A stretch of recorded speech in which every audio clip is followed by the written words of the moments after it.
ये जो मोहब्बत भी होती है इसमें भी बड़ी यकीन दहानियाँ होती हैं, लेकिन जितनी भी मोहब्बतों का अंजाम शादी पे होता है तो उसके बाद क्या होता है? किलकिलें। तो कुछ ही अरसे के बाद किलकिलें बहुत हो जाती हैं, जैसे नदीम नूर ने कहा। अच्छा, तो फिर मोहब्बत वो होती है जो शादी से पहले होती है या मोहब्बत वो होती है जो शादी के 5 साल बाद होती है? क्या ख्याल है कि अगर कोई बहुत मोहब्बत करते हुए नज़र आए और माँ बाप उनकी मोहब्बतों को देख के उनकी शादी कर दें और वो फिर लड़ाई झगड़े करने लगे और फिर उनके दरमियान तमाशे लगने लगे, तो ये बेहतर है या कोई मियाँ बीवी की किसी तरह से भी शादी हो जाए और शादी के 5 साल 7 साल 10 साल के बाद वो एक दूसरे के साथ बहुत अच्छा सलूक करते नज़र आए, तो एक दूसरे के साथ मोहब्बत की पींगें बढ़ाते नज़र आए, तो मोहब्बत ये होगी या मोहब्बत वो होगी जो ऐसे ही कॉलेज में किताबें गिर गईं किसी लड़की की, लड़के ने उठा के पकड़ाई और मोहब्बत हो गई? तो इसका मतलब यह है कि कोई सलूशन निकालना चाहिए ताकि रंजिश की जगह मोहब्बत ले ले। लेकिन आप कभी देखते हैं कि टीन एज में लड़के लड़कों से दोस्तियां करते हैं, लड़कियां लड़कियों से दोस्तियां करती हैं और ये बहुत काफ़ी गहरी दोस्तियां होती हैं और काफ़ी चलती भी हैं इनमें।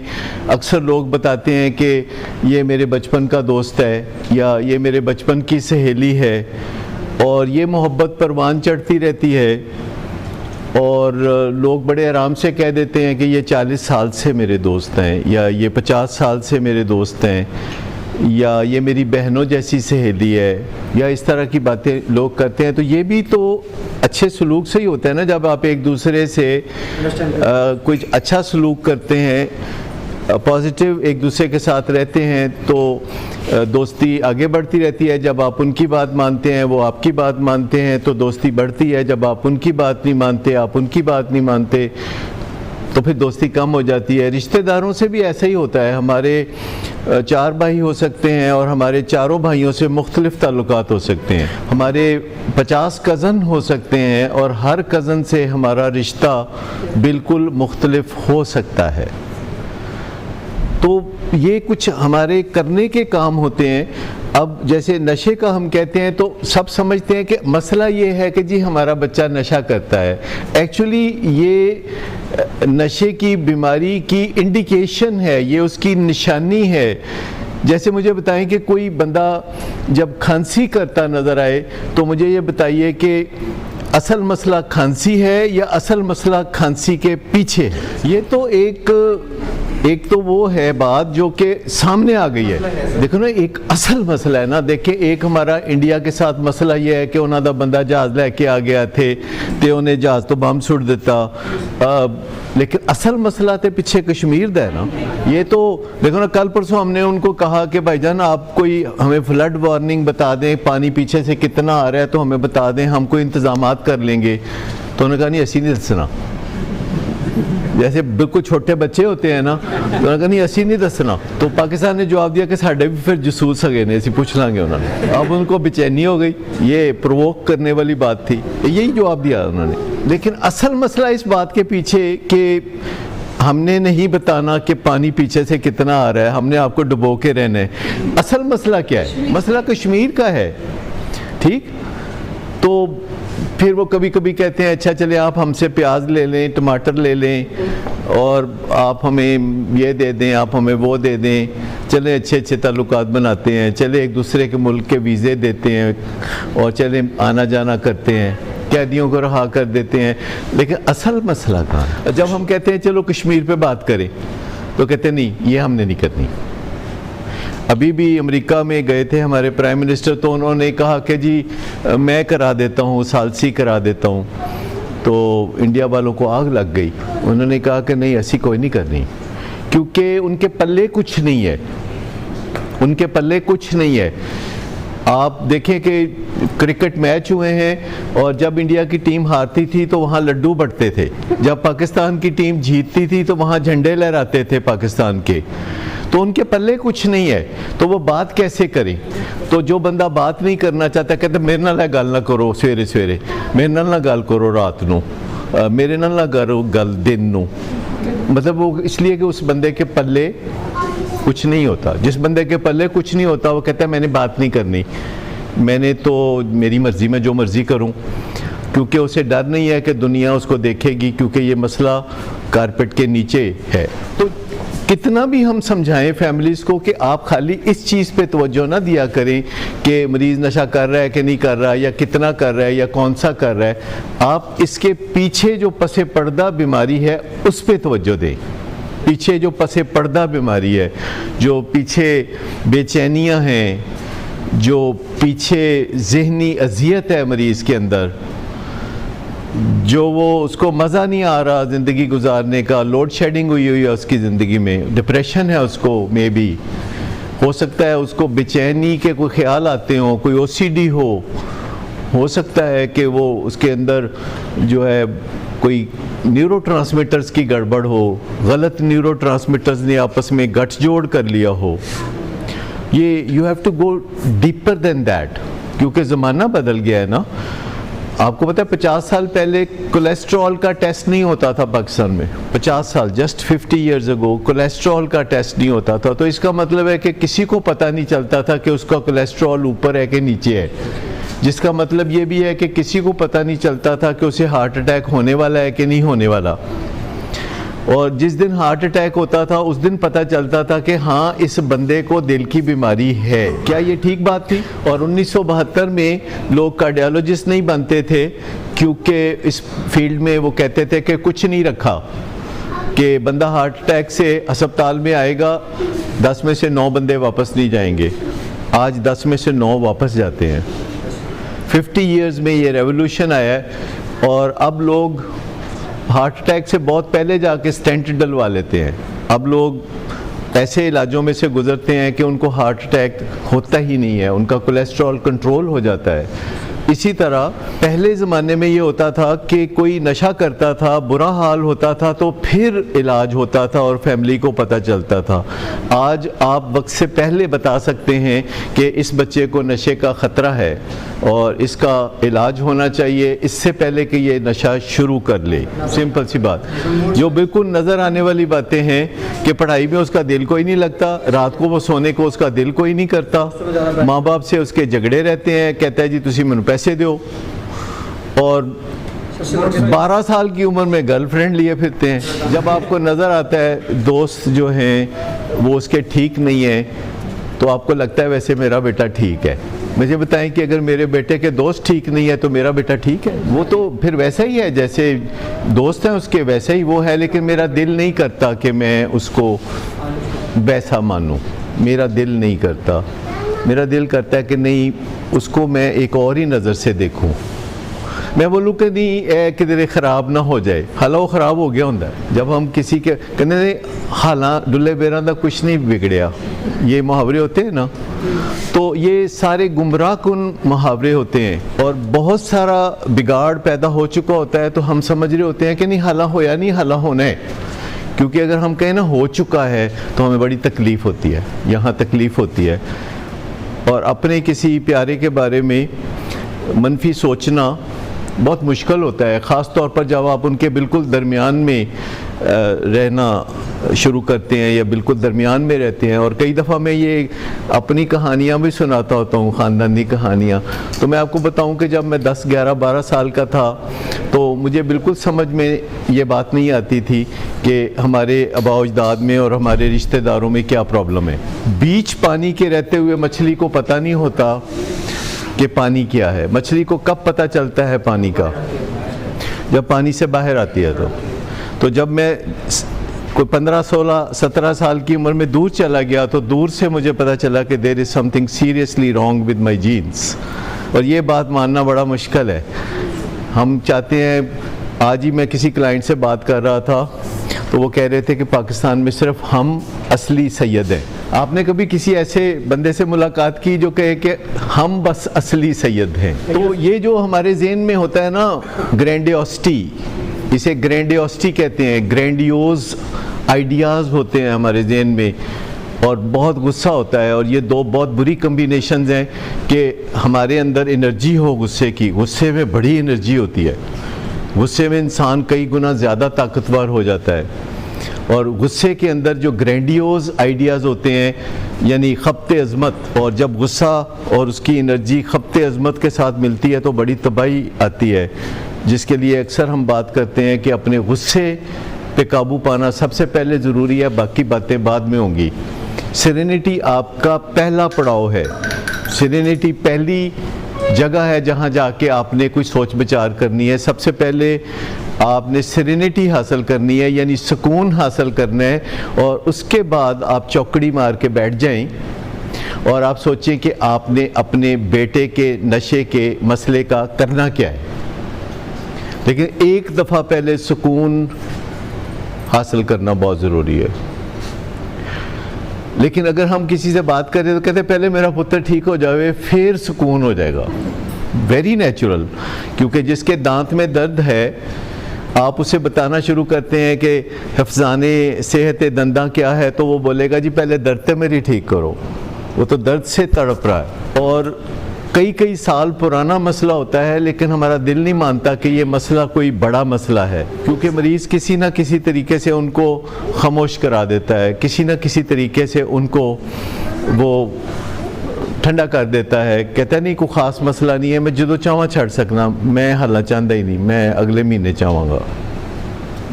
वो बात आई गई हो जाती है।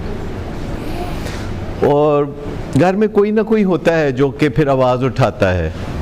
लेकिन क्या ख्याल है कि 7 लोगों के एक घर में कितने लोग हैं जो एक फैमिली मेंबर के बारे में आवाज़ उठाते हैं कि इसका नशे का मसला है और उसको अटेंशन की ज़रूरत है। देखिए, फास्ट बॉलर जब बॉलिंग कर रहा होता है और बॉल सीधा आके बैट्समैन के पैड पे लगता है तो अपील करते हैं ना, तो क्या सब एक जैसी अपील करते हैं? और अगर कल्चर ग्रो नहीं किया गया कॉन्शियसली तो फिर विसल ब्लोइंग होगी कि नहीं होगी? नहीं होगी। तो नॉर्मली आपके ख्याल में किसी भी ऑर्गेनाइजेशन में कितने % लोग आज खुद बग़ैर किसी कल्चर के तरवीज के या रवाज के कितने लोग आज खुद विसल ब्लो करेंगे?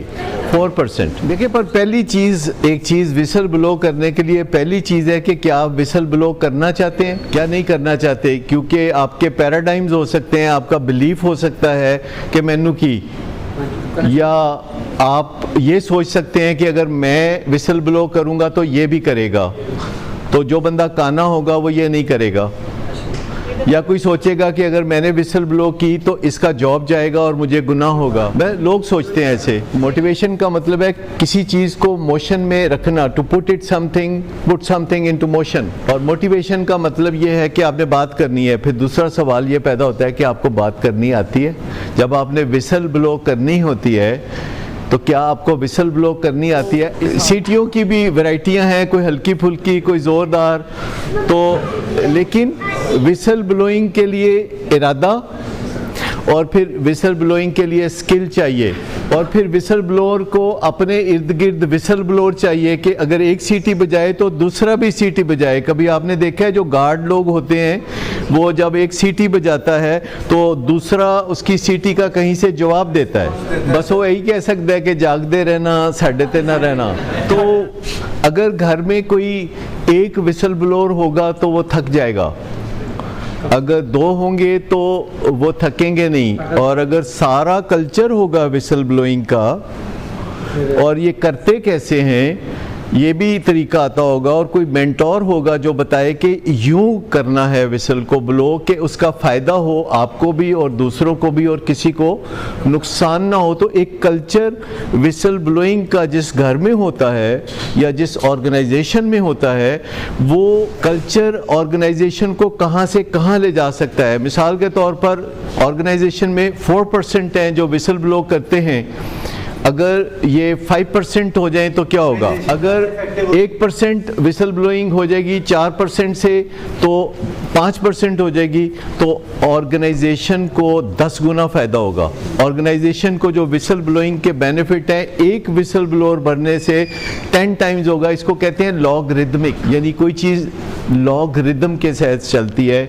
यानी अगर आपको एक स्किल आती है और आप एक दूसरी स्किल सीख लेते हैं तो उसका 10 गुना ज़्यादा फ़ायदा होना शुरू हो जाता है। और अगर आप विसल ब्लोइंग को बकायदा सीख लें अपने घर में, और विसल ब्लोइंग का मतलब ये है कि वक़ुआ से पहले ब्लो करेंगे या वक़ुआ के दौरान ब्लो करेंगे या वक़ुआ के बाद ब्लो करेंगे। जब वाक़या हुआ है तो उसके बाद करेंगे या पहले करेंगे। पहले करेंगे तो वो बेस्ट है। तो जब पहले विसल ब्लो की जाएगी तो विसल ब्लोअर अनोनिमिटी मांगेगा कि नहीं मांगेगा? तो अगर विसल ब्लोअर को अनोनिमिटी मिलेगी तो क्या ये विसल ब्लोइंग होगी या ये मुखबरी होगी? मुखबरी हुई ना फिर। लेकिन अगर आप उसके पास चले जाते हैं और आप कहते हैं कि देखें आप ये काम करते हैं, ये काम ना करें वरना मुझे विसल ब्लो करनी पड़ेगी, तो आप इशारा दे सकते हैं कि ये बात है, मैं पहले आप ही के पास आया हूँ, आप प्लीज़ इस मामले को ठीक कर लीजिए। अगर आप इस मामले को ठीक नहीं करेंगे तो फिर मैं बेचैन हूँ। और आप विसल ब्लोइंग जब करते हैं तो उस पर प्राउड होते हैं, आप उस पर एम्बैरस नहीं होते। ज़्यादातर लोग विसल ब्लोइंग और मुखबरी में फ़र्क नहीं समझते। विसल ब्लोइंग और मुखबरी में ज़मीन आसमान का फ़र्क होता है। ये इससे बड़ी विसल ब्लो क्या हो सकती है कि आप उस मसले को ही हल कर देते हैं, क्योंकि आपको किसी को नीचा नहीं दिखाना, आपने किसी को डैमेज नहीं करना, आपने इस्लाह करनी है। और आप जब किसी की इस्लाह के ख्वाहिशमंद होते हैं, जब आप किसी की इस्लाह के ख्वाहिशमंद होते हैं तो आपका सारा टोन ही बदल जाती है, क्योंकि आपकी कम्युनिकेशन, आपकी टोन, आपकी बॉडी लैंग्वेज, आपके फेशियल एक्सप्रेशन से झलकती है। और लफ्ज़ों की ताकत सिर्फ 7% है कम्युनिकेशन में। अगर हम लफ्ज़ों के साथ साथ हम बॉडी लैंग्वेज को ठीक कर लें जो कि आसान है, और हम टोन ऑफ वॉइस को ठीक कर लें जो उससे भी आसान है, हम फेशियल एक्सप्रेशन को ठीक कर लें जो उससे भी आसान है। क्या आपने कभी अपने फेशियल एक्सप्रेशन को ठीक नहीं किया जब आप सेल्फी उतरवाते हैं? हमेशा कामयाबी से कर लिया। तो मतलब क्या है कि हम कर सकते हैं। मैं सबको ही कहता रहता हूँ यार खुश रहा करो, हंस दे खेट दे रहा करो। जो विसल ब्लोइंग है और जो मुखबरी है उसमें ज़मीन आसमान का फ़र्क होता है। कई दफ़ा मुझे फैमिली मेम्बर आके कहते हैं कल राती छत पे सिगरेट पीन दिया, तो मैं कहता हूँ कि अच्छा, तो कहते हैं मेरा ना नहीं आना चाहिए भी। तो मैं कहता हूँ कि अच्छा मैं क्या कहूँ कि मैंने कोई आसमान पे दूरबीन फिट की हुई है कि जिसके अंदर जो है दूरबीन में आ गया है कि वो सिगरेट पी रहा था। मैं कहा मैंने कुछ थोड़ा आसरा दियोगे तो कम टुरेगा ना आगे, डरदे क्यों हो? गीबत करना और मुखबरी करना हम इनको अलहदा रख रहे हैं। हम तो विसल ब्लोइंग की बात कर रहे हैं, क्योंकि विसल ब्लोइंग करने के लिए सबसे पहले आपको किस पे काम करना पड़ेगा? अपने आप पे। सबसे बड़ी वजह यह है कि हम विसल ब्लोइंग इसलिए नहीं करते कि हम खुद ही रेडी नहीं है, हमारी अपनी रेडीनेस नहीं है। हमारी अपनी जो रेडीनेस जब नहीं होती और हम खुद काने होते हैं, इस मुहावरे का मतलब समझते हैं ना, तो हम कहते हैं कि अगर मैं बात करूंगा तो ये भी बात करेगा। और या फिर हम विसल ब्लोइंग करते हैं जब किसी के साथ हमारी दोस्ती टूट जाती है, तो हम फिर जाके ऊपर विसल ब्लोइंग शुरू कर देते हैं, कहते हैं मैं दसा थानू गलत काम कर। ये चुगलखोरी में, विसल ब्लोइंग में, गीबत में, मुखबरी में, इन सब चीज़ों में फ़र्क है। विसल ब्लोइंग एक दुनिया का बहुत ही हसास और ऊंचे दर्जे का आर्ट है जिसके पीछे बहुत बड़ी साइंस है। और विसल ब्लोइंग में आप किसी को मौका देते हैं, पहले आप मुल्क भी मौका देते हैं। जैसे पाकिस्तान के लोग जाके अमेरिका बस जाते हैं या ऑस्ट्रेलिया बस जाते हैं, तो कई दफ़ा वो कानूनी डॉक्यूमेंट्स के बगैर वहाँ रह रहे होते हैं, तो वहाँ की गवर्नमेंट कहती है कि आप खुद ही आके तो बता दो कि आप गैर कानूनी तौर पर रह रहे हो और हम आपको कुछ जुर्माना लगा के तो हम आपको रेगुलराइज कर देंगे। ऐसा रोज़ वो करते हैं कि चलो जो कुछ थोड़े बेहतर हैं वो आ जाएंगे और आके तो अपने आप को रेगुलराइज कर लेंगे। वो उनको मौका देते हैं, फिर वो दोबारा मौका देते हैं, फिर वो कोशिश करते हैं कि आपने देखा होगा कि सड़कों पे यूके में, अमेरिका में होता है कि आगे नाका लगा है 3 किलोमीटर दूर, तो बीच में लेफ्ट पे एग्ज़िट निकल रहे होते हैं, पर वो आपको कहते हैं कि देखो बता दिया आपको आगे नाका लगा हुआ है, हया तो करो, निकल जाओ, इधर से निकल जाओ, ताकि आइंदा तुम्हें ख्याल रहे कि ये काम नहीं करना। तो विसल ब्लोइंग का मतलब पनिशमेंट ही नहीं है। विसल ब्लोइंग का मतलब ये नहीं है कि अल्टीमेटली फिर आप किसी को हैंग कर देंगे, क्योंकि हम सब इंसान खता के पुतले हैं और जो हमारे लव्ड वन हैं ख़ास तौर पर वो, तो उनके बारे में पनिशमेंट का कोई तसव्वुर नहीं है। आप उनके साथ हारमोनियसली दोबारा रहना चाहेंगे और उनके साथ जो जिद्दोजहद है वो लेबर ऑफ लव है, आप उसको पनिशमेंट ना समझे। हाँ, लेकिन जब हम हाथापाई करते हैं, जब हम गाली गलोच करते हैं तो इट बिकम्स अ पनिशमेंट। लेकिन जब हम मैनी अदर रीजंस भी हैं कि ये बंदा जो है फिर मेरा तरफदार नहीं होगा, इस बंदे से मेरे ताल्लुकात नहीं रहेंगे, ये मेरे बारे में मनफी जहन बना लेगा और मेरे बारे में मनफी बातें करेगा, ये मेरी पॉपुलैरिटी जो है उसमें फ़र्क पड़ेगा, या ये नाराज़ हो जाएगा, या कोई ऐसी बात, बेशुमार अनकॉन्शियस वजूहात भी हैं कि इसको जो नुकसान होगा उसका मुझे गुनाह होगा। सबसे बड़ी बात ये है, आई थिंक ये भी एक बहुत अहम रीज़न है कि कोई काम करते हुए हमें हेजिटेशन होती है। जैसे कि हेजिटेशन होती है जब आप सड़क पे किसी से पता पूछना चाहते हैं कि यार ये शादमान किधर है, तो हम अक्सर चाहते हैं कि ना पूछना पड़े। हम चाहते हैं कि लोगों को ये ना पता चले कि हमें ये छोटी सी बात भी नहीं पता कि शादमान किधर है। तो विसल ब्लोइंग के बारे में भी दिल गुर्दा भी तो चाहिए। कई लोग वैसे ही आप देखें कि उनको प्यास लगी होती है तो वो बोलते नहीं है कि हमें प्यास लगी हुई है किसी जगह, और उन्हें वॉशरूम जाने की ज़रूरत होती है और वॉशरूम करीब ही होता है, लेकिन उनकी ज़रूरत नहीं होती कि वो किसी से इजाज़त तलब करें कि मैं आपका वॉशरूम यूज़ कर सकता हूँ। Not personality disorder, in fact psychiatric disorder होते हैं, ये पर्सनैलिटी डिसऑर्डर नहीं है, बल्कि ये तो बिहेवियरल डिसऑर्डर है, शाइनेस है, शेम है, इस तरह की चीज़ें हैं।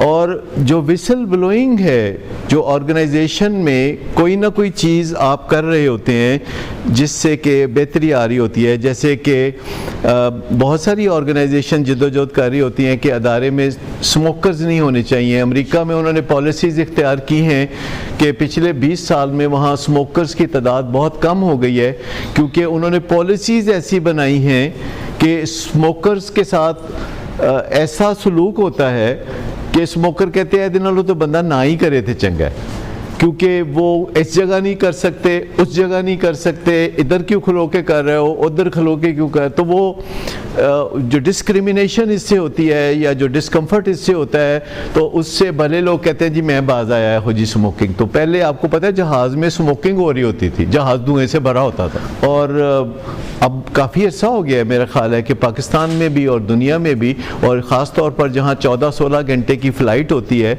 वहाँ उनके जो क्लाइंट्स हैं ज़्यादातर स्मोकर होते हैं, लेकिन वो कहते हैं कि नहीं स्मोकिंग नहीं होगी। तो कहीं ना कहीं इससे फ़र्क पड़ता है जब आप बोलते हैं। अब आप कहिए कि 25 साल पहले जहाज़ में स्मोकिंग से मना फिर क्यों नहीं करते थे? वो इसलिए नहीं करते थे कि वो उनको हिम्मत नहीं थी, या उनको आइडिया नहीं था, या उनको सोच नहीं थी, क्योंकि human being are in a process of evolution. कभी कभी जोश आता है तो रेवोल्यूशन भी शुरू कर देते हैं, लेकिन ज़्यादातर जो एक कांस्टेंट फीचर है ह्यूमन बीइंग का वो एवोल्यूशनरी प्रोसेस है। ऑर्गेनाइजेशंस का प्रोसेस भी एवोल्यूशनरी होता है, फैमिलीज़ का भी एवोल्यूशनरी होता है। आप जो यहाँ बैठे हुए हैं तो ज़्यादातर अफ्लुएंट पढ़े लिखे लोग हैं, लेकिन आपके बाप दादा परदादा से ज़रा और पीछे चले जाएं तो शायद कोई पढ़ा लिखा नहीं होगा। पहले लोग इतने तरक्की याफ्ता, इतने मुहज़्ज़ब नहीं थे जितने अब हैं। पहले लोग इतने स्ट्रेस में भी नहीं थे जितने अब हैं। पहले लोग इतनी ख़बरें भी नहीं सुनते थे जितनी अब सुनते हैं।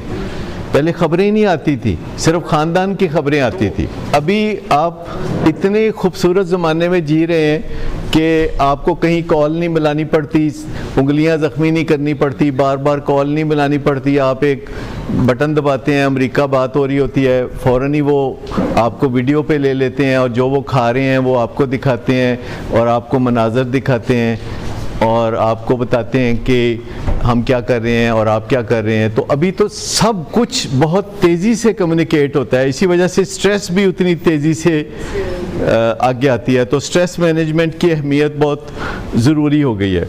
तो जो हम बात कर रहे थे असल में कि हमारा जो पेशेंट है जो वो नशे का काम करता है, हम उसके बारे में बड़े टू फोकस्ड रहते हैं, लेकिन उसके साथ क्या बीतती है उसके बारे में हम कुछ नहीं जानते।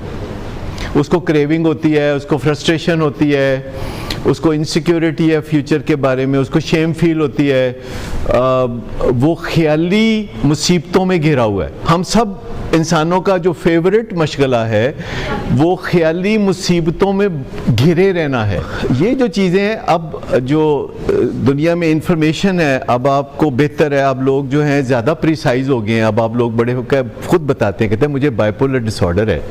यानी लोग इस तरह की बातें जहाज़ में या कहीं मिलें तो फिर वो बताते हैं, फखरिया बताते हैं, या कोई और चीज़ें वो खुद से लोग बताते हैं। उनको टर्मिनोलॉजी का पता चल गया है, उनको पता है कि ये पैनिक डिसऑर्डर होता है। There are set of things, जहाँ अफ्लुएंस होगी वहाँ रिलेशनशिप ख़राब होंगे, और जहाँ रिलेशनशिप ख़राब होंगे लाइफ हेक्टिक होगी, बेचैनियाँ होंगी और स्ट्रेस मैनेजमेंट नहीं आती होगी, तो वहाँ बहुत करीब में ही कोई बंदा होगा जो आपको मशवरा देगा कि आप अल्कोहल ले लें, या आप सिगरेट पी लें, या आप कुछ कर लें। और जो अफ्लुएंस है उसके पीछे जो जेनेटिक करैक्टर्स हैं वो भी इसी तरफ इशारा कर रहे होते हैं। और जहाँ गुर्बत होती है वहाँ और तरह के मसले होते हैं जो मोस्टली फाइनेंशियल होते हैं। मसले इनसिक्योरिटी के मसले होते हैं कि किराए के घर में रहते हैं, मालिक मकान कह रहे हैं निकलो, और वो इस वास्ते कह रहे हैं निकलो कि किराया बढ़ाओ, और वो हर किराएदार को मालिक मकान ने ये ज़रूर कहना होता है कि तुसी हुण निकलो, मैनू अपने इस्तेमाल लिए चाहिए है। और असल मसला होता है कि उन्होंने किराया वधाने ते दिल करता है। और फिर जब भी बजट आना होता है तो लोग परेशान हो जाते हैं, यूटिलिटी बिल्स की कीमतें बढ़ती हैं, और उनके प्रॉब्लम ज़्यादातर फाइनेंशियल होते हैं, और वो दिन रात उनकी वजह से बड़े परेशानी में रहते हैं। और जो अमीर लोग होते हैं उनके रिलेशनशिप प्रॉब्लम्स होते हैं, उनके फाइनेंशियल प्रॉब्लम्स नहीं होते, लेकिन उनकी परसेप्शन ये होती है कि उनके साथ बहुत इनजस्टिस हो रही है। क्योंकि गुस्सा क्या है, ये एक परसेप्शन है कि मेरे साथ इनजस्टिस हो रही है। और अब अगर गुस्सा है तो वो इनर्जाइज कर देता है, वो आपको ग्रैंडियोज आइडियाज़ देता है। वो कहता है कि पैजानो ते तू बिल्कुल हक ते बंद है तेरा। तो वो इस तरीके से जब सोचता है तो वो फिर गलतियां ऐसी करता है जिससे रिलेशनशिप ख़राब होते हैं। और जब रिलेशनशिप ख़राब होते हैं तो जो बाइपोलर है वो बाइपोलर डिसऑर्डर में बदल जाता है। मैं आपको बताऊं कि बाइपोलर में और बाइपोलर डिसऑर्डर में ज़मीन आसमान का फ़र्क है। बाइपोलर एक आला जेनेटिक ट्रेट है। बाइपोलर का मतलब है कि सुबह आप किसी काम पे निकले हैं तो अब आप कोई कामयाबी लेके लौटेंगे। बाइपोलर इन ऑर्डर कि आप सुबह किसी काम से निकले हैं तो आप कामयाबी समेट के निकलेंगे, और अगर आप बाइपोलर नहीं है तो आप सुबह काम से निकले हैं तो आप मेहनत मजदूरी करके शाम को कुछ पैसे कमा के रोटी खा लेंगे। लेकिन अगर आप बाइपोलर इन ऑर्डर हैं और आप स्टूडेंट हैं तो आप यूनिवर्सिटी में शाम को कुछ सीख के आएंगे, आप एलिवेट होके आएंगे, आप ग्रेड्स लेके आएंगे। आप अगर सीईओ हैं तो आप डिटर्मिन करने के काबिल प्रॉफिट लेके आएंगे। देखिए, एडिक्शन जो है ये दो वजह से है। एक ये कि आप ड्रग इस्तेमाल करते हैं, और दूसरा ये कि आपके जीन्स में ड्रग्स के साथ कंपैटिबिलिटी नहीं है। आपके जिस्म में जो ड्रग्स को मैनेज करने वाला कारखाना है वो ख़राब है। आपके जिस्म में अगर मैदा ख़राब है और आप जाके तो सिरी पाए खाते हैं तो क्या होगा?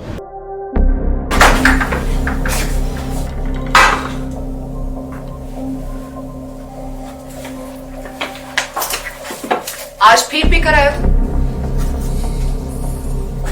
मेरा नहीं तो इन बच्चों का ही ख्याल कर लो। बंद करो तुम अपनी बकवास। लेकिन तुम अपनी घटियार को तो सिर्फ बाज मत आना। तुम हो ही घटिया इंसान। तुम होती कौन हो मुझे रोकने वाली? तुम्हारे बाप के माल की पीता हूं क्या? शराब नोशी की वजह किरदार की खराबी नहीं, मूड की खराबी है। शराब नोशी कभी भी नशे की बीमारी में बदल सकती है। नशे की बीमारी हर स्टेज पर काबिले इलाज है। मदद हासिल कीजिए, क्योंकि वो ऐसा नहीं करेगा। विलिंग वेज से मदद हासिल कीजिए, कहीं से भी मदद हासिल कीजिए, लेकिन फौरी मदद हासिल कीजिए। जिस मुआवजे के इंतजार में आपने बहुत देर कर दी, अब वो दस्तक दे रहा है। मदद हासिल कीजिए, मदद हासिल कीजिए, मदद हासिल कीजिए। अगर किसी को डायबिटीज़ है और वो मिठाई खाएगा तो क्या होगा? अच्छा, इसी तरह जिसके जिस्म की मशीनरी ख़राब है जेनेटिकली, अगर वो नशा करता है तो बहुत जल्द वो बुरे हालों को पहुंच जाएगा। तो कुछ लोगों के जिस्म में मशीनरी ख़राब होती है, जीन्स ख़राब होती हैं और वो नशा करने की पोजीशन में नहीं होते सेफली, और कुछ लोग जो हैं जिनके जिस्म में मशीनरी ठीक होती है और वो नशा करने की पोजीशन में होते हैं, पर पता नहीं होता कि कौन कौन है। पता चलता है जब आप टास्क करते हैं तो आपको पता होता है कि क्या होगा, लेकिन 50% चांस होता है कि आप टास्क जीत जाएंगे।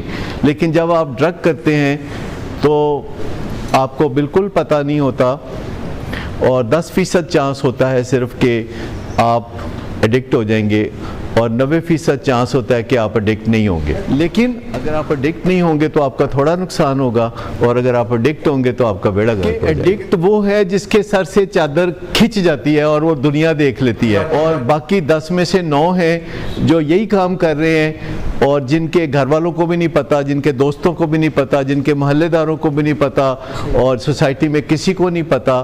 तो जितने लोग, यानी जो भी एडिक्ट बनता है वो 10% में फॉल करता है और जो एडिक्ट नहीं बनता वो 90% में फॉल करता है। तो अगर पाकिस्तान में एडिक्ट्स की तादाद WHO के मुताबिक 76 लाख है, तो मुझे बता दीजिए कि ड्रग यूजर्स और एडिक्ट मिला के कितने हुए? 7 करोड़ 60 लाख। अभी हम इसमें सिगरेट को शामिल नहीं कर रहे, अभी हम इसमें चाय को शामिल नहीं कर रहे, अभी हम इसमें नस्वार को शामिल नहीं कर रहे। वैसे तो वो ड्रग ही है। ये जो सिगरेट है इससे ज़्यादा जालमाना ड्रग और क्या होगी? कोई इससे जालमाना ड्रग तो और कोई है नहीं, पर we have accepted it as not a drug. हमारी मर्जी है ना। जैसे हम कहते हैं कि मेरा बच्चा है, उसकी पोजीशन में अगर हेरोइन है और वो पुलिस वाले उसको पकड़ के ले जाते हैं तो मुझे उसको छुड़ाना है, he is not a criminal. तो जब हम अपनी पैराडाइम्स को ठीक कर लेते हैं तो विसल ब्लोइंग उस वक्त शुरू होती है। पर इसका मतलब ये नहीं कि आपका बच्चा अगर ड्रग पोजेशन की वजह से थाने में है तो आप घर बैठेंगे। आप घर नहीं बैठेंगे, आप थाने जाके बैठेंगे। बेशुमार वजूहात हैं।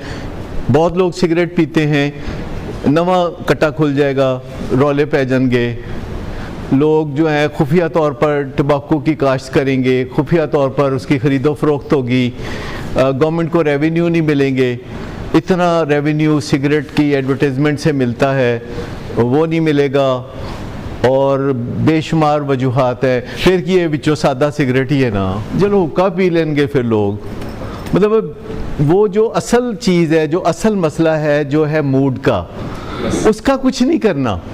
ये जो हम इंसानों का मूड ख़राब होता है, ये जो हमारे अंदर धड़कता रहता है मूड, तो ये बहुत अहम है, इसका कुछ करना है। 4 साल के बच्चे का मूड ख़राब होता है अक्सर, या 6 साल के बच्चे का, तो माँ या बाप के कान पे जूं तक रेंगती है। एक बच्चा है सवेरे उठता है, उठते ही ठोन ठोन ठोन करना शुरू कर देता है, तो हम इसे we take it as normal. It is not normal. भाई क्या हुआ है तुम्हें? दोनों ही चीज़ें हैं। मुझे ये बताइए कि जो लोग जुआ खेलते हैं वो जुआ कैसे खेलना शुरू हो जाते हैं? क्या वो शुरू से ही जुआ खेलना शुरू होते हैं या पहले देखना शुरू होते हैं? पहले देखना शुरू होते हैं और ऐसे खड़े हो जाएंगे, देख रहे हैं थोड़े फासले पे, और पुलिस आएगी तो बड़े कॉन्फिडेंस ना खलोते रहते हैं और पुलिस वाले उनको ही पकड़ के ले जाते हैं। वो कहते मैं तो देख रहा था, कहते ऐसे मस्ते तेन पड़िया, वो तो बाकी नस गया सन। ये जो है ना, एक इंसान जो है वावरोले की तरह आहिस्ता आहिस्ता ड्रग यूजिंग लोगों की तरफ जा रहा होता है क्योंकि उसका मूड ख़राब होता है। हमारे एक होते थे बड़े सीनियर डॉक्टर होते थे, डॉक्टर नसीमुद्दीन ख्वाजा, अल्लाह रहमत करे उन पे। तो वो हमारे फैमिली डॉक्टर थे, तो उनको मैं देखता था कि वो लोगों को बताते थे कि ये जो बच्चा आयरन डेफिशिएंसी का शिकार होता है ना, तो ये मट्टी खाता है। तो अगर आयरन के टीके लगाए जाएं तो बच्चे मट्टी खाने छोड़ देते हैं। ये जो ख़वातीन होती हैं हामला, इनको जब आयरन डेफिशिएंसी होती है तो ये भी मट्टी खाती हैं, गाछ नहीं खाती हैं। वो मतलब अब नहीं खाती, अब सबको फी फॉल कैप्सूल मिलता है, तो अब वो नहीं खाती। तो मुझे बताइए कि औरतों को कौन बताता था, देहात की औरतों को, कि तुम्हें ये आयरन डेफिशिएंसी के लिए मट्टी खानी? अभी बहुत सारे नई पौध को तो पता ही नहीं होगा कि ख़वातीन बहुत बाकायदगी से वो जो तख्ती पे लगाने वाली गाचनी होती थी उसको बड़ी टुकड़ टुकड़ करके खा लेती थी, लेकिन अब नहीं होता क्योंकि हर औरत डॉक्टर के पास। It contained iron. और जो बच्चा ज़मीन पे, बच्चे जो है माँ मना करती है तो बच्चा तरीके क्या करता है, 1.5 साल का बच्चा वो अपनी चूसनी मुंह में से निकाल के ज़मीन पे फेंक देता है और उसके बाद ज़मीन पे ऐसे ऐसे करके तो अब्दुल सलाम फिर उन्हें मूंछ पा देता है। कौन सिखाता है उसको? This is human brain. तो बात है, पता नहीं जिसको मूड डिसऑर्डर होता है तो वो नशे वालों के पास जाता है या ये इत्तफाकिया होता है या वो उसे मैग्नेट की तरह खींचते हैं, कुछ ना कुछ होता है। लेकिन जिसका मूड डिसऑर्डर है वो स्कूल में क्लास में जाएगा? नहीं जाएगा। क्लास में नहीं जाएगा तो फिर कहाँ जाएगा? कुछ लड़कों के पास जाएगा जो इधर उधर फिर रहे, जो सिगरेट पी रहे हैं या कुछ कर रहे हैं, या दीवार फलांग के बाहर जाएगा। ये एक और नया स्टेप होगा कि जो ज़रा दूर तक जा रहे हैं। ऐसे बच्चे मैंने देखे हैं जो बहुत अच्छे स्कूल में पढ़ते थे, क्रिसेंट मॉडल स्कूल में। ऐसे बच्चे जो क्रिसेंट मॉडल स्कूल जैसे स्कूल में पढ़ते हैं वो भी घर से डबल लिबास लेके आते हैं। वो ऊपर जो स्कूल वाले कपड़े पहने होते हैं वो उतार के तो घर वाले लिबास में छलांग मार के दीवार से बाहर जाके तो शायद सारे शहर में घूमते फिरते हैं, फिर स्कूल में आते हैं, फिर वही कपड़े पहन के तो आराम से घर आ जाते हैं। आपको पता है बच्चे गलत रिपोर्टें बनाते हैं। बच्चे ये सारी हरकतें बहुत आराम से करते हैं क्योंकि उनका दिमाग बड़ा काम करता है। दिमाग उनका जो है हर वक्त इसी तरफ लगा रहता है, इन्हीं कामों में लगा रहता है। और फिर कोई बंदा हर सुलह मार ही देता है ना। कोई कहता है यार ये सिगरेट पी लो तुम, या ये चरस पी लो, या कुछ कर लो, तो कहते हैं नहीं मैं नहीं इंज करना। वो कहते अच्छा तुम्हारी मर्जी। फिर एक दिन आता है वो हाँ भी बोलता है। फिर भी एडिक्ट बनना ज़रूरी नहीं। एडिक्ट बनने के लिए ऐसी जीन्स होना ज़रूरी है कि जो जीन्स हैं वो होना ज़रूरी है, वरना जीन्स नहीं है तो डायबिटीज़ भी नहीं होगी, जीन्स नहीं है तो हार्ट डिजीज़ भी नहीं होगी, जीन्स नहीं है तो अस्थमा भी नहीं होगा, जीन्स नहीं है तो बाइपोलर भी नहीं होगा, जीन्स नहीं है तो एडिक्शन भी नहीं होगी। लेकिन एडिक्शन का और बाइपोलर का आपस में बहुत गहरा रिलेशनशिप है कि एक बाइपोलर इन ऑर्डर है और उसको चैन ही नहीं, उसको किसी ने बताया ही नहीं कि तुम सोने का अंडा देने वाली मुर्गी हो, तुम्हें बहुत स्पेशल केयर की ज़रूरत है। लोग जब कहते हैं कि जी ये मेरा बच्चा देखें इसके इतने स्ट्रेट एज आ गए, इतना ये हो गया, मैं it's not a good news. कहते क्यों? मैंने कहा कि ना आपने इसका ख्याल रखना है ना इसने अपना ख्याल रखना है और इसका मसला होना है। Please look at that.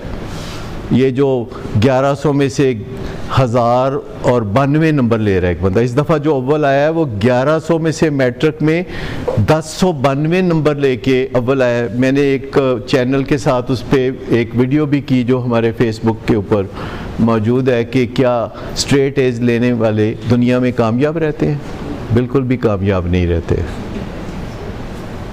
Simple C logic है कि बाइपोलर डिसऑर्डर अफ्लुएंट फैमिलियों के अंदर बहुत ज़्यादा पाया जाता है। अफ्लुएंट फैमिलियाँ इसीलिए अफ्लुएंट होती हैं कि उनके बड़े बाइपोलर इन ऑर्डर थे, और अगर हमारे बड़े बाइपोलर इन ऑर्डर थे तो हर नस्ल के साथ बाइपोलर डिसऑर्डर का इम्कान बढ़ता चला जाएगा। आप समझिए कि सन 1900 में अगर कोई फैमिली अफ्लुएंट थी और उनमें बाइपोलर इन ऑर्डर थे और वो फ्लुएंट थी, तो अब तक जो 6 नस्लें उनकी और गुजरी होंगी तो बाइपोलर डिसऑर्डर का इम्कान कितना बढ़ गया होगा। 1900 में लोग बाइपोलर इन ऑर्डर होते थे और उनके बाइपोलर डिसऑर्डर होने के चांसेस कम होते थे। अब बाइपोलर डिसऑर्डर होने के चांसेस ज़्यादा हैं क्योंकि 1900 में कोई रात को 3 बजे नहीं सोता था, कोई रात को 2 बजे पिज़्ज़ा ऑर्डर नहीं करता था। ऐसा नहीं होता था जो ज़रा से फासलों के लिए मोटरसाइकिल या गाड़ी का इस्तेमाल करता हो। और 1900 में किसी को खबरें नहीं आती थी, काफ़ी दिनों के बाद ब्रीफ खबर आती थी। अमेरिका में ज़लज़ला आता था तो 50 साल पहले सिंगल कॉलमी खबर आती थी, 8 दिन के बाद अमेरिका में ज़लज़ला आया था। और आपके ऊपर कोई उसकी इम्पैक्ट नहीं होती। अभी अमेरिका में ज़ल्ज़ला आए, आपका जियो उसको लाइव दिखाएगा क्योंकि वो CNN से पकड़ेगा और फ़ौरन आपके बेटे का फ़ोन आएगा बॉस्टन से कि यहाँ ज़ल्ज़ला आ गया। So you are affected. और ज़िंदगी 21वीं सदी में उस तरह नहीं गुजारी जा सकती जिस तरह 20वीं सदी में हम गुजारते थे। हमें ज़िंदगी को गुजारने के तरीके बदलने पड़ेंगे और वो बहुत आसान हो गए हैं, बहुत मज़ेदार हो गए हैं। अब आप ज़िंदगी गुजार सकते हैं बहुत आसान, बहुत मज़ेदार, क्योंकि पहले जो काम आप एक हफ्ते में करते थे अब आप एक दिन में कर लेते हैं। पहले आप एक लेटर ड्राफ्ट करते थे, टाइप करते थे, फिर टाइप करते थे, फिर टाइप करते थे, आखिर में चूना सा लगा के फिर करेक्शन करते थे। आजकल आप गूगल को कहते हैं कि इस तरह का स्पेसिमन लेटर चाहिए, लव लेटर लिखना है अपनी महबूबा को, तो कोई अच्छा सा लव लेटर पेश करें, फ़ौरन एक लव लेटर आ जाएगा। कुछ सवाल आप उसमें से देखेंगे, कुछ नाम शाम बदलेंगे तो समझे कि आपका लव लेटर रेडी है। अब आप 10-20 को भी भेज सकते हैं। बड़ा फ़र्क हो गया है। मैं 1983 में पाकिस्तान टाइम्स में आर्टिकल लिखा करता था तो मेरा एक अकाउंटेंट था जो टाइप करता था और महीने के 4 आर्टिकल होते थे, हर आर्टिकल का 300 रुपये मुआवजा मिलता था, तो वो उसको मैं अकाउंटेंट को दे के तो उससे टाइप कराता था। मेरी सिरदर्द थी कि वो सारा आर्टिकल बार बार टाइप करना पड़ेगा और आप तंग आ जाते थे। आज ऐसे आर्टिकल फौरी तौर पर आप प्रोड्यूस कर सकते हैं क्योंकि आपके पास ऐसे प्रोग्राम्स हैं जो कि स्पेल चेक खुद करेंगे, आप बोलेंगे तो वो टाइप कर देगा। तो क्या इस पे ग्रेटिट्यूड है किसी के अंदर कि ज़िंदगी कितनी आसान है? तो ग्रेटिट्यूड ना होना ये अफ्लुएंट क्लास का बुनियादी कांटा है जो उनको चुभता रहता है। जिनको फाइनेंशियल डिफ़िकल्टीज़ हैं, जो मिडिल क्लास या लोअर मिडिल क्लास हैं, उनका सबसे बड़ा मसला ये है कि उनको नहीं पता कि उनके माली हालात वो खुद संभाल सकते हैं। वो कहते हैं एनजी है, this is how it is. वो ये बिलीव करते हैं कि इसमें हम कुछ नहीं कर सकते। वो कहते हैं कि ये जो हमारे पास रुपया पैसा है ये जिन्ना किस्मत च लिखे होएगा वो ही आएगा, और वो पता भी नहीं करते कि किस्मत में लिखा क्या है। व्हाट इफ अगर किस्मत में लिखा हुआ था और आपने कोशिश ही नहीं की? तो उनका मसला वो है कि अपने ऊपर ब्लेम नहीं लेना। वो किसी बात को नहीं मानेंगे। वो कहेंगे जी मेरे कपड़े छोटे हो गए ने, वो कहेंगे कि जी ये गिलास खुद ही टूट गया है, वो कहेंगे कि महंगाई बहुत है, मेरी आमदनी वैसे ठीक ठाक है पर महंगाई बहुत है। वो कहेंगे कि लाहौर आ गया है, हालांकि वो खुद लाहौर आए होंगे। कभी आपने किसी को कहते सुना है कि मैं आ गया हूँ लाहौर? गाड़ी में सफ़र कर रहे हैं, आप आ रहे हैं, कहते जी लाहौर आ गया। ये एक पीछे अनकॉन्शियस लर्निंग है जो जिम्मेदारी लेने से हमें दूर भगाती है। कहते जिम्मेदारी मत लेना, अगर तुमने जिम्मेदारी ली तो एक और जिम्मेदारी तुम्हें दी जाएगी, जिम्मेदारियों से बचो। तो वरना मुझे बताए, आपने कभी देखा नहीं कि लोग अपनी आमदनी बढ़ा लेते हैं? लोग चाय का खोखा डाल के, एक रेडी लगा के, छोटा मोटा कोई बिजनेस करके अपनी आमदनी कई गुना बढ़ा लेते हैं। पहले वो ऐसा यकीन करते हैं कि वो कर लेंगे, फिर वो ऐसा कर लेते हैं। लेकिन बहुत सारे लोग कहते हैं कि नहीं ऐसा हो नहीं सकता, ये हमें किस्मत से ही है। वो किस्मत को लगे रहते हैं। वो कहते हैं बस अल्लाह ने सानू पसमानदा रखा। वो अल्लाह को ब्लेम करेंगे, हुकूमत को ब्लेम करेंगे, अपने अब्बा को ब्लेम करेंगे।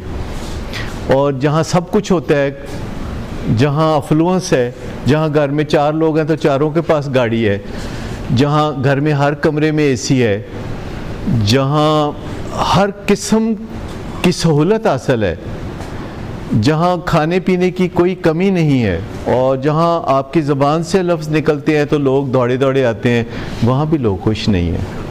तो खुशी का राज कहाँ है? और फिर शाम को पीना पिलाना। हैरत अंगेज़ तौर पर पाकिस्तान में भी तकरीबन उतने ही लोग अल्कोहल पीते हैं जितने अमेरिका में।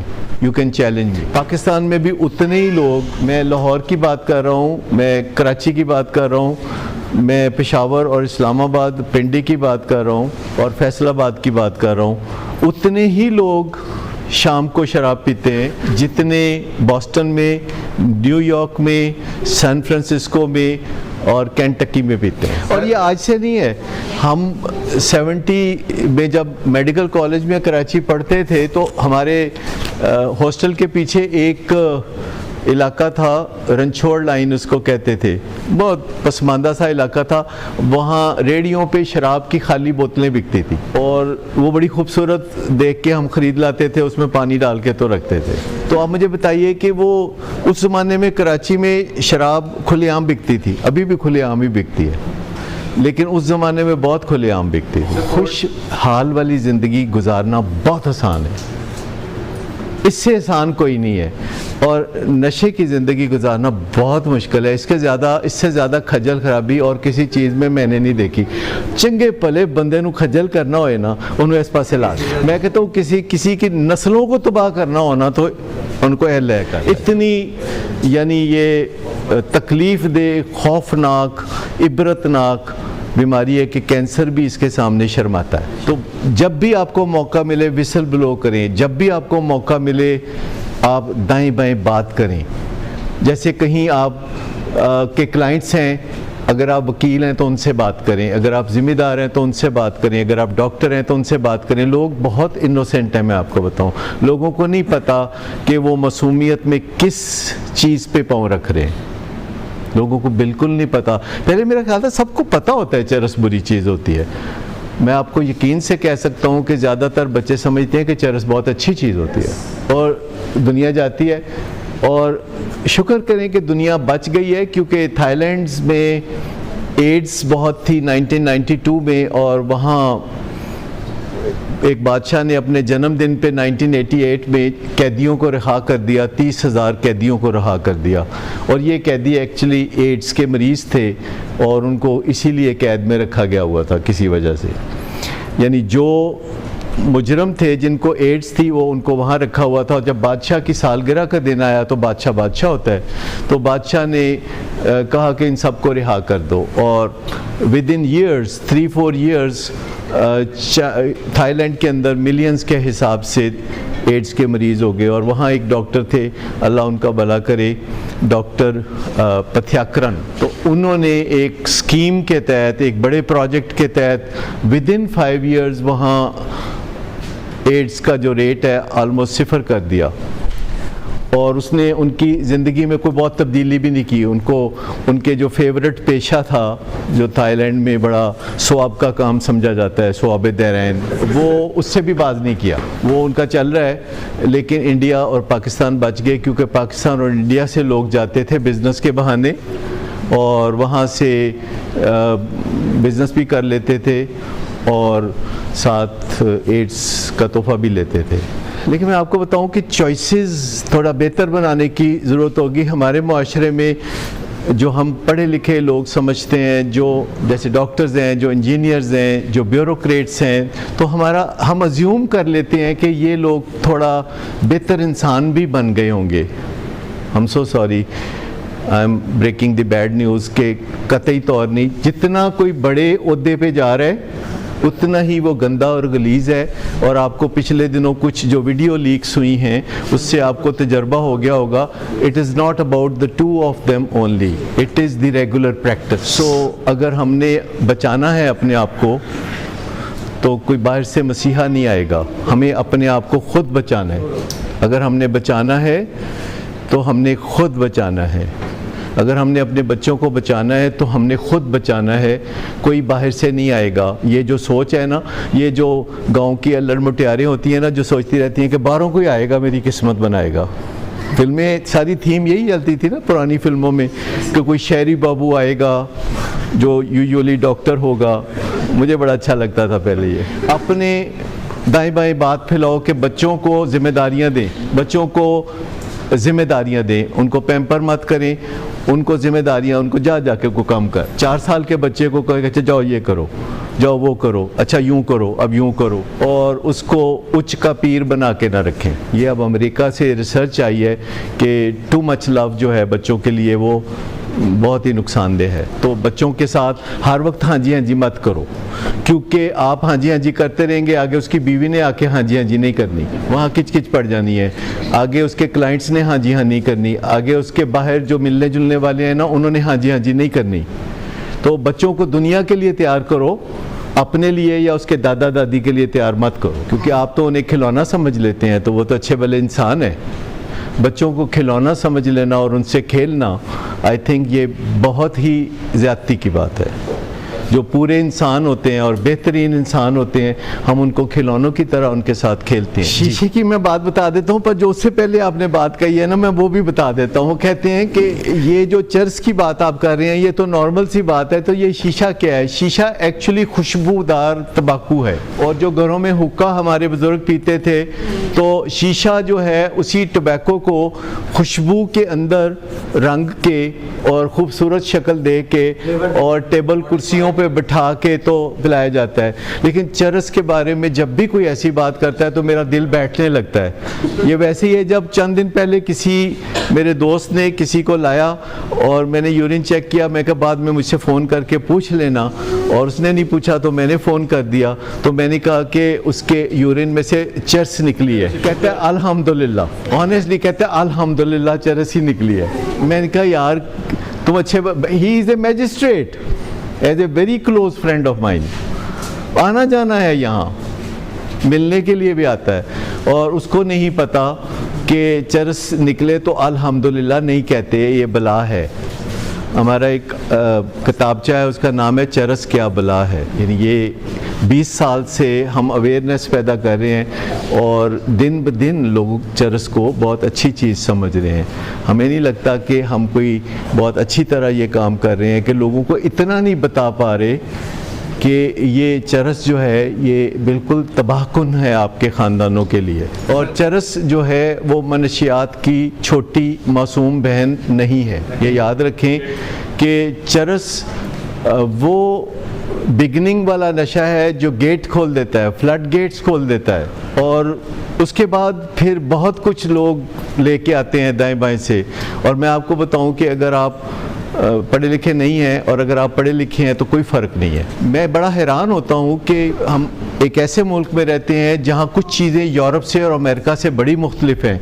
मसलन अमेरिका में आपको ठीक और गलत बंदा बिल्कुल अलग अलग नज़र आता है, ये ठीक है, ये ठीक नहीं है। पाकिस्तान में एक बंदा सवेरे 11 बजे बिल्कुल ठीक होता है, 1 बजे उसको पता नहीं क्या भूत चढ़ता है कि वो क्रिमिनल बन जाता है, 3 बजे फिर कहता अल्लाह अकबर। मतलब कोई फ़र्क ही नहीं है कि बंदा कोई एक लाइन पकड़ ले। यार एक लाइन में तरक्की करो, ये क्या करते हो तुम कि दोनों ही काम करी जाते हो, दोनों ही काम। मुआशरा इसी रंग में रंगा हुआ है।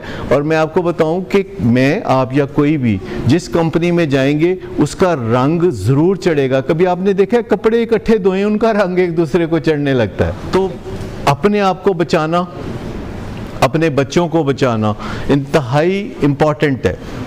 क्या ख्याल है कि मैं अपने आप को बचाता होगा कि नहीं? क्या मैं हर बंदे से मिलने के लिए तैयार हूँ? नहीं, हरगिज़ नहीं। मुझे डर लगता है क्योंकि जिससे भी मैं 2-4 दफ़ा मिला उसका रंग मुझ पे ज़रूर चढ़ेगा। देखिए आपके पास बेटर चॉइस जो है, देखिए ना, आप एक शर्ट लेने जाते हैं तो दुकानदार आपके सामने फेंकना शुरू कर देता है, तो आप कौन सी लेते हैं? जो अच्छी होती है। आप बेहतरीन चुनते हैं और चुनना चाहिए। तो अगर दोस्तों का मामला है तो फिर ज़रूरी बेहतरीन चुनना चाहिए। अगर लाइफ पार्टनर का मामला है तो फिर ज़रूरी बेहतरीन चुनना चाहिए। और अगर प्रोफेशन का मामला है तो ज़रूरी बेहतरीन चुनना चाहिए। ऐसे लोग सिर्फ 4% होते हैं जो कि लकी वंस होते हैं, जो समझदार होते हैं, जिन पे दूसरों का रंग आसानी से नहीं चढ़ता। और मुझे बहुत अच्छी तरह पता है कि मैं उन 4% में नहीं हूँ, इसलिए मैं एहतियात करता हूँ। मुझे बहुत आसानी से आप बरगला सकते हैं। रोज़ाना आप सब करते हैं कोशिश, मानता हूँ आप सबकी मानता ही हूँ मैं, मेरा कोई क्लेम नहीं है। देखिए जो अपने आप को वल्नरेबल समझता है वो बच जाएगा। जो अपने आप को तारू समझता है, जो समझता है कि मेरा कुछ नहीं बिगड़ सकता, उसी का बिगड़ेगा। डिसीजन जो है वो भी सर्टन न्यूरोट्रांसमीटर्स की मुरहुने मिन्नत होते हैं। क्या कभी आपने कोई खुशी में डिसीजन किया हो किसी की इंक्रीमेंट करने का और 2 दिन बाद आप उससे नाराज़ हुए और आपको अपने डिसीजन पे अफसोस हुआ हो? ऐसा होता है कि नहीं होता? तो जब हम खुश होते हैं तो हमें कोई कहता है बर्गर खिलाओ तो हम कहते हैं खा लो।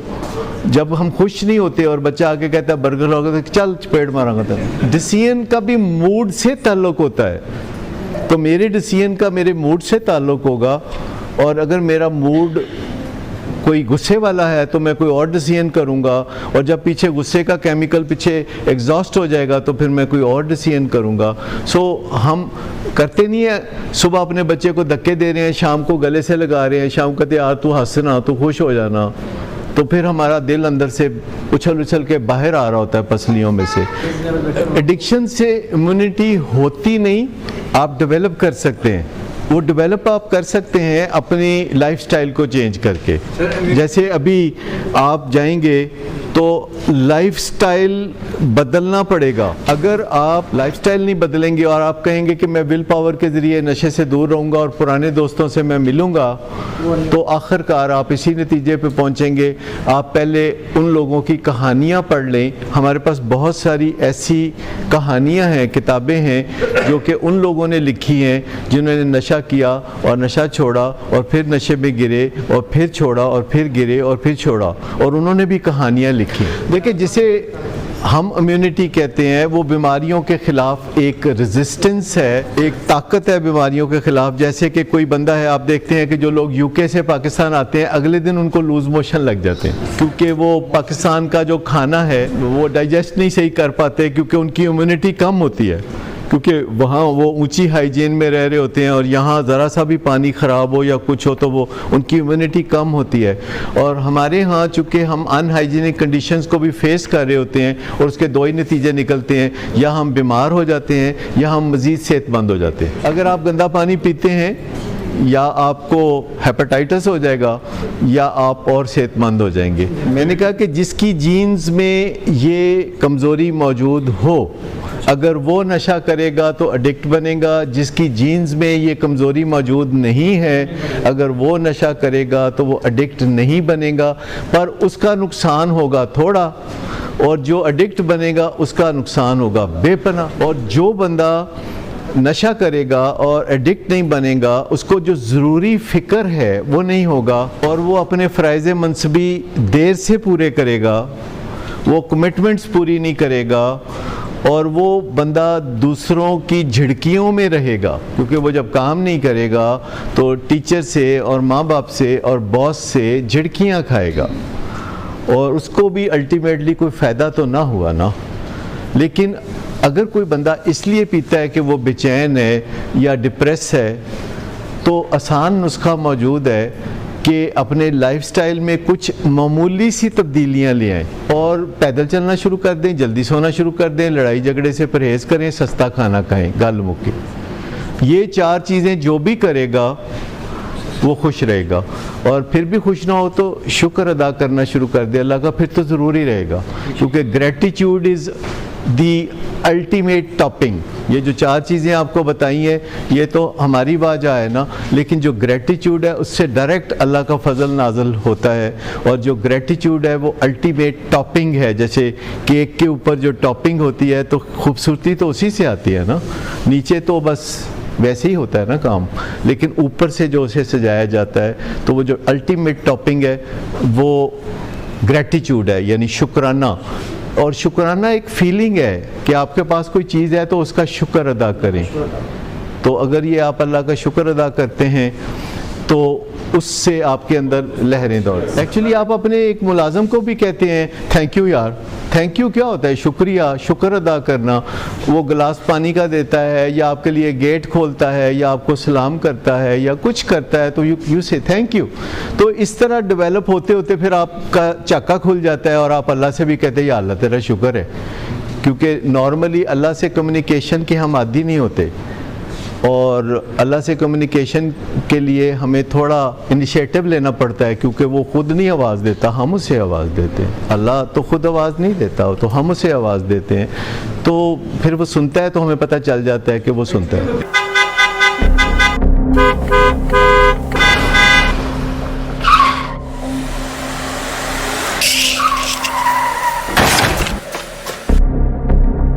घटिया इंसान, इतनी देर से गेट क्यों खोला?